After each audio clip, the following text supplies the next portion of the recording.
Hey guys, it's Sean from EasyIrrigationRepair.com. Today, I'm going to show you the easiest way to add a valve or bypass broken valve wires without using one of these.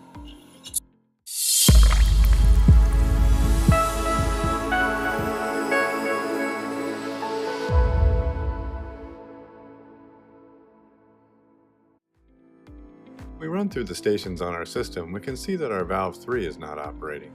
In our case, the blue wire is bad and is no longer powering our valve. Since we can't just ignore it and hope it fixes itself, today I'm going to show you the easiest way to repair a broken valve wire or add another valve without digging a trench all the way back to the controller. If you've ever had a valve wire break underground, you know what a pain it can be to try to fix it.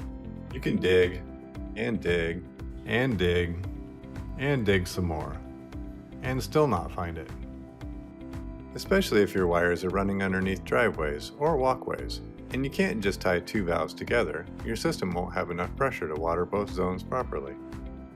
Doubler comes in a 2 or a 4 valve model and allows you to bypass broken wires or even effectively add new wires to control the addition of new valves. By installing Doubler, you can complete an all-day job in just minutes without all that back-breaking digging. It's simple to install, so let's get started.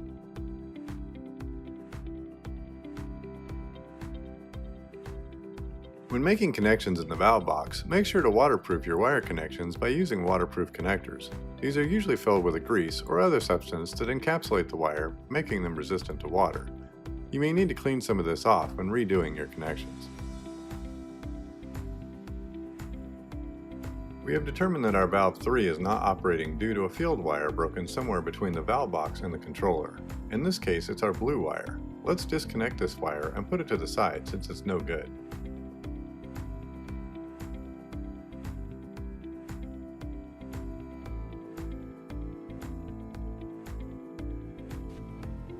Let's start by locating a good hot wire that is running back to the controller. In this case, we're going to be using the red wire.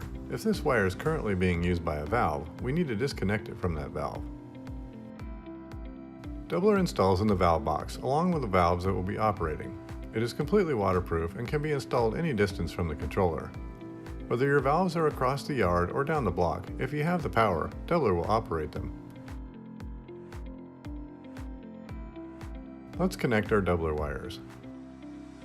The black wire of the doubler is going to connect to our good hot wire going back to the controller. This is going to be the red wire.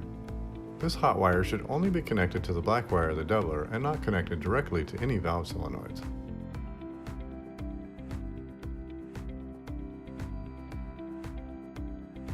Next, we will connect the white wire of the doubler to the valve field common.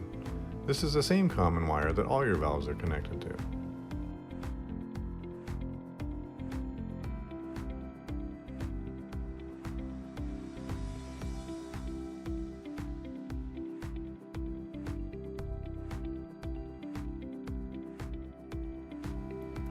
The remaining 2 red wires will be the hot wires for your 2 valves. Let's connect one red wire to the hot of the first valve.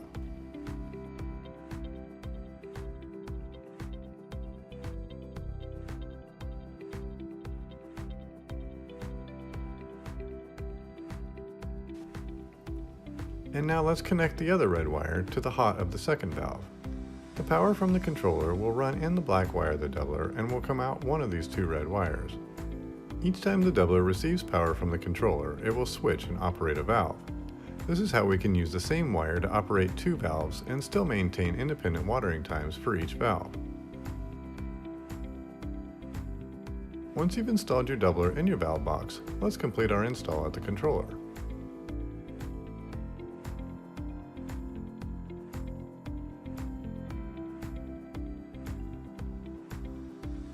Let's start by removing the blue wire since it has gone bad.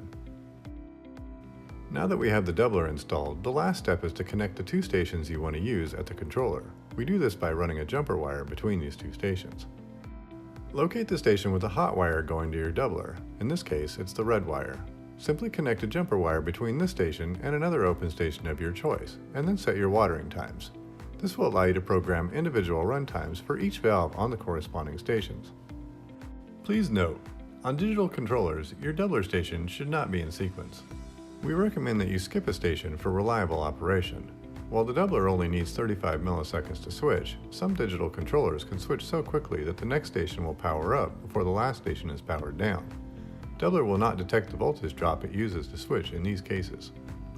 When skipping stations, the station in between can still be used to water its valves as usual, or if you're not watering a valve, please set a minimum time on this station to delay activation of the next station. For controllers equipped with a station delay feature, you may also program the station delay in lieu of skipping stations.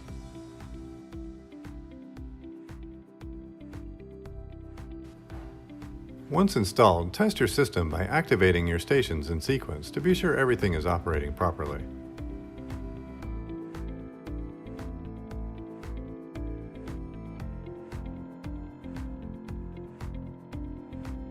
After servicing or testing of the system, or if valves become reversed, simply turn the last doubler station off and on until correct valve is watering. In our install today, this would be station number 3. Turn station 3 off and on until valve 3 is watering. This will put the doubler valves back in order and all valves will water in the correct sequence the next watering cycle.